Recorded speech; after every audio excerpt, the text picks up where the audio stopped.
filmmaking can require a lot of gear. C-stands, diffusions, cameras, lenses, the dollies, the list goes on.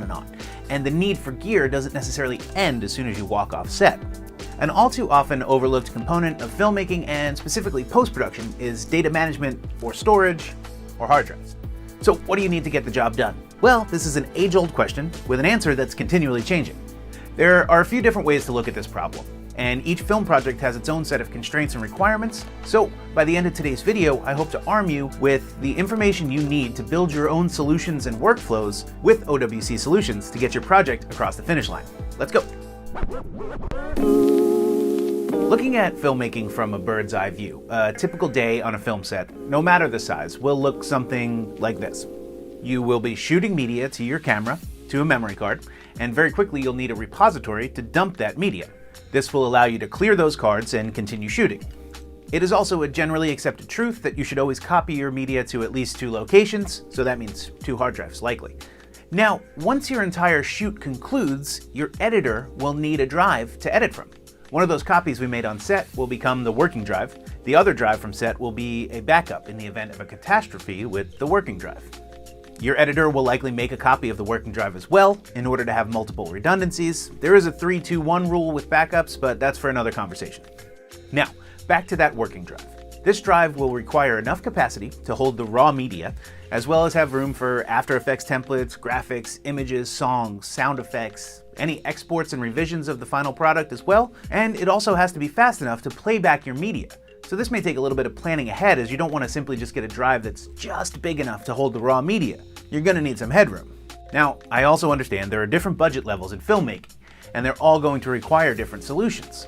So in this video, we'll build a few different scenarios for a few different workflows. These are all going to be time-stamped, so if you want to jump to a certain section of the video that fits your situation, go right ahead. I won't be offended. For the budget-conscious filmmaker just starting out, or say you're working on a passion project that you just don't have the budget to go all in on every piece of gear, because you spent a lot of money on your camera and the budget has to equalize somewhere. I get it. We have a solution for you. In this case, dump your project media from the camera onto a Mercury Elite Pro Mini that's going to be appropriate for you, and you can shuttle that over to your editor. Or you can bring it home with you if you're going to be the editor on this project. We are trying to save money on this project, right? So edit it yourself, you'll learn a lot. Work off that Mercury Elite Pro Mini with speeds up to 542 megabytes per second. You might need to make some proxies for editing depending on your source media, but overall you're going to be in great shape with this drive. Now, before you get working on your edit, there are a few options for backing up your files. You can simply send them to a cloud service that you may already have, like Google Drive or Dropbox. Those do have their limitations though, because they're very slow. Or you can put them on a bigger drive with RAID protection like the Mercury Elite Pro Quad or a Thunderbay 4. Okay, so we've graduated to a little bit more intense workflow. The cameras have gotten better, therefore the files have gotten bigger. You're going to need hardware solutions that can keep up. The biggest things that are going to change are drive capacity and drive speed. From your memory cards, you're going to want to dump media on set to something like an Envoy Pro SX or even a Thunderblade. These are NVMe solutions, which means they are fast, up to 2800 megabytes per second fast. And on a more advanced set, let me tell you, time is money. You don't want to be waiting on cards to clear when the director's ready to do another take. With write speeds up to 2800 megabytes per second and reconfigurable for RAID protection, the OWC Thunderblade is a data wrangler's best friend. While that Thunderblade can become your mega-fast working drive, you can back up all your footage from set to a RAID-protected Thunderbay 8. This 8-bay storage companion has all the room you're going to need, so when you get back to your editing station and you do this backup, you can know that your files are safe and sound.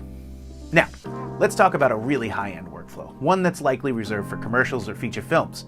Well, we have a solution for you as well. This is where the cameras are generating massive amounts of data over multiple shoot days, and post-production can often be happening in tandem with production. This scenario obviously presents a different set of challenges, and we have the right solutions here to navigate these waters. This is where OWC's NVMe interchange workflow comes into play. As we know, NVMe is very fast, and some of OWC's NVMe configurations can give you massive capacities at crazy fast speeds.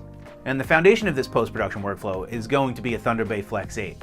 And also a Jellyfish, but we'll get to that in a second. This is if you have multiple post-production professionals in your organizations. But how do we get our media to the Flex 8 or the Jellyfish, or both? Well, from our cards, we're going to dump the media from the camera onto a Flex 1U4 rack-mounted solution on your DIT card in this scenario.